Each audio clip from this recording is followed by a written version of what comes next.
All right, sleeves, straps, barbells, safeties, benches. You're making some mistakes with your equipment and you might not even know it. Welcome back. This is part 3 of this series. In the first video, we covered 7 mistakes that people make with their gear. The second video, we covered another 7. In this third video, not surprisingly, we're going to cover another 7 mistakes that people often make with their lifting gear. This will probably be the last video in this series, but we'll link to the other 2 videos below. It's hot, it's humid, there's noise outside, so I've shut the garage doors. So it's going to get real hot in here. I'm just going to get sweatier as we go. Let's see how fast we can get this thing done. All right, picking up where we left off from the previous video, that would make this error number 15. We're talking about straps. Now, whether you're using these type of straps, these are the type that we make, a lot of our members use these, or you're using this very common style, the kind of cinch-up style strap. A common mistake, this is particularly true when people are brand new to straps. So if you've been using straps for a while, you're probably not making this error. You might even think this error is silly, but be kind to those who are new because we see this mistake all the time, and that is the mistake of putting the strap accidentally in front of the bar, right? Your hand goes in front of the bar. The strap needs to go behind the bar. What a strap and a hand together basically do is they act like a mixed grip or an alternate grip, right? The typical grip where you've got one hand pronated and one hand supinated, so as it rolls out of one hand, this hand fights it, and likewise on this hand here, as it rolls out of this hand, it rolls into this hand. A strap works that way, but all in one hand. But to do that, you've got to make sure that you have something in front of the bar and behind the bar. So hand goes in front of the bar, strap goes behind the bar, it cinches up like that. Likewise on this one here, hand goes in front of the bar, strap goes behind the bar, wraps around the bar like that. So make sure you're using your straps that way.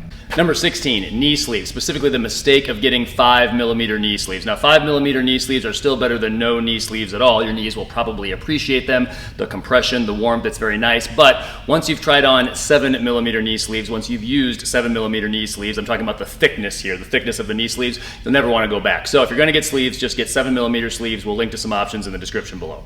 Number 17, safeties, specifically the error of setting up your safeties. These things right here, the pins, the safeties, the crash bars. If you're on a squat stand, you might have spotter arms instead, but the mistake of setting them up too high. They need to be low enough that they don't get in the way of your movement.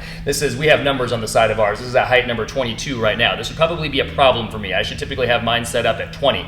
At 22, I might be able to get away with it, but if I go even a fraction of an inch too low on my squat, I'm probably going to run into them. So give yourself a little bit of room. Set it up for the squat specifically, a couple inches below the bottom of your squat when you're at depth, when the hip crease is below the top of the patella. So you can accidentally go a little bit too deep, because that's going to happen every now and then, and not instantly run into them. Likewise on the bench, make sure that they are set low enough that when you're properly set up on the bench, you're driving with your legs, your shoulders are back, your chest, your arch is up, that you can make sure that every single time you touch the bar to your chest and aren't accidentally hitting the pins. And even if you're off by a little bit, right, you have a rep that goes a little bit wonky, a little bit sideways, one side's a little bit lower than the other, you're not instantly running into those pins. Number 18, the mistake of not knowing which rings you have on your barbell or which rings that you've been using, all right? Now, typically speaking, if you're using a barbell that only has one set of rings, you're probably looking at the inner pair of rings that you see here, right? This is a dual knurled or a dual ringed bar. We have the powerlifting rings, commonly referred to as the powerlifting rings or the power rings. These are 81 centimeters apart or about 32 inches apart, all right? These also have the weightlifting rings, also known as the Olympic lifting rings, and these are 91 centimeters apart or 36 inches apart, all right? So if you're using a bar that only has one set of rings, which is very, very common, until recently it was probably the most common thing out there, you're probably looking at a bar that only has the power ring. So it's useful to know that in case you go and use a bar that has 2 sets of rings and now you don't know which one that you're using.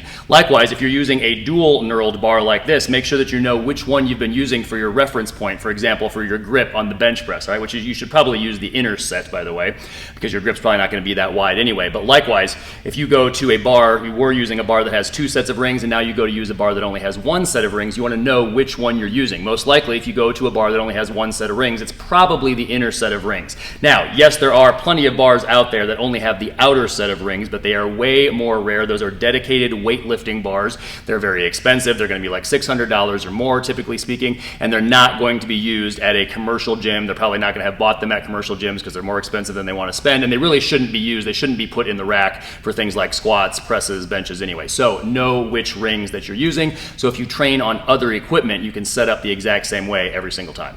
Mistake number 19, we're back to straps again. Specifically the mistake of wrapping your strap, trying to wrap the strap multiple times around the bar. Now, when we make this style of strap, we typically make them at such a length where you can't really wrap the bar or wrap the strap multiple times around the bar. So put your hand on the bar, you put the strap on the bar, it wraps around once, and you're good to go, right? This end part down here, this part that's taped together, that's not structural, that's just holding the two ends together. It doesn't do anything. This is short enough, I can't wrap it around the bar multiple times, which is great because I don't want to.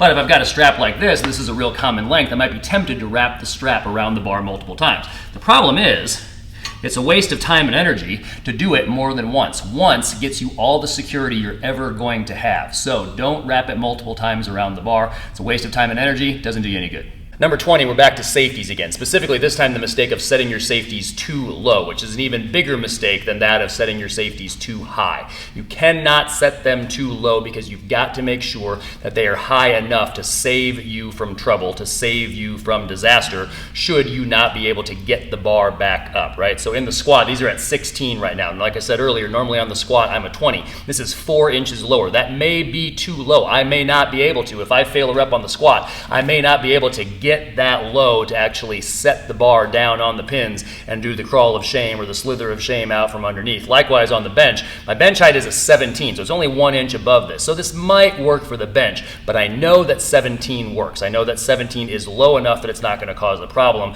and it's also high enough that it will save me. So make sure you get your safeties high enough that they can actually save you from trouble. Test it out with an empty bar or with a lightweight. All right, last but not least, error number 21, that of benching on a bench that is slick, that is slippery. Maybe it's your fault, maybe you're sweaty, or maybe you're wearing a shirt that is slick, or maybe it's just the bench's fault. But either way, you want to be able to drive with your legs. You want to be able to keep your shoulders retracted without things kind of sliding out of place or without you sliding up the bench. Now, there's a couple ways to solve this problem, and we'll link to a video below on those different methods. But the easiest method, in my opinion, is to go out and get yourself a rug pad. We'll link to one in the description below. You can get them real cheap on Amazon. This is the type of thing you'd put underneath your rug in the hallway so you're not, sliding, wiping out, that type of thing. It's real cheap. It's probably like 10 bucks or less. You can pack this up in your gym bag really easily and you will be nice and firmly stuck to the bench. We'll see you next time. As always, we hope this helps you get stronger and live better.